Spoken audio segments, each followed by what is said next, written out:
Hello बच्चों, let's see the question. इस question में हमें दो स्टेटमेंट दिया है और हमें फिर उसके अकॉर्डिंग आंसर करना है।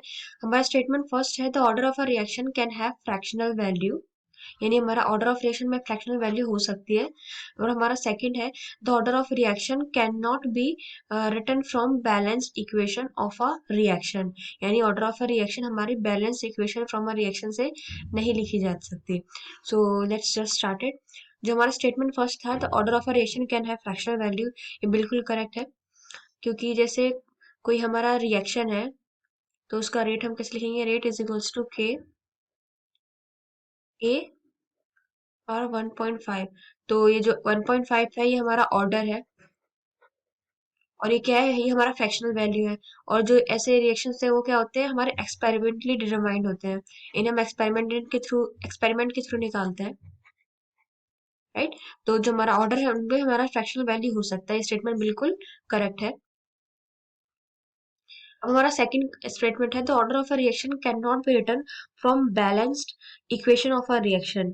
तो हमारा ये स्टेटमेंट भी सही है, क्योंकि उसकी वैल्यू चेंज होती रहती है विद प्रेशर, टेम्परेचर एंड। जो हमारे ऑर्डर है वो सब किससे डिटरमाइन कर सकते हैं? हम एक्सपेरिमेंटली डिटरमाइन कर सकते हैं, right.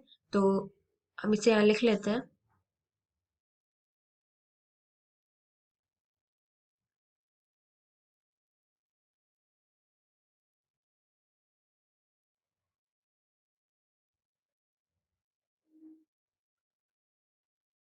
The order of a reaction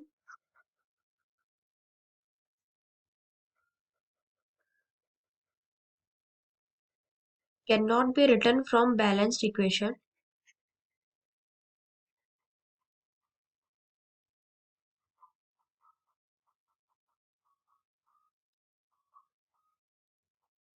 because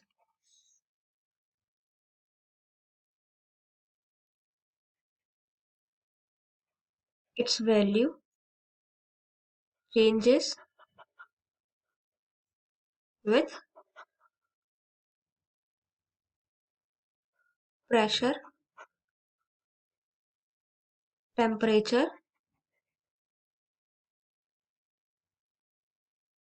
and concentration. It can only be determined by experiment.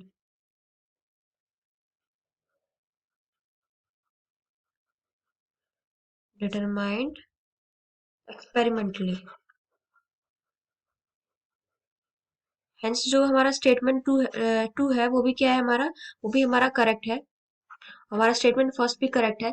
लेकिन the order of a reaction can have fractional value, क्योंकि the order of a reaction can not be written from a balance equation of a reaction. ये एक दूसरे को क्या कर रहे हैं? एक दूसरे को डिफाइन नहीं कर रहे हैं। तो हमारा दोनों स्टेटमेंट तो करेक्ट है, लेकिन ये एक दूसरे को एक्सप्लेन नहीं कर रहे हैं।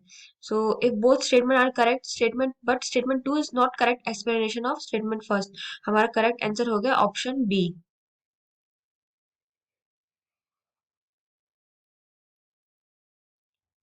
I hope the concept is clear. Thank you.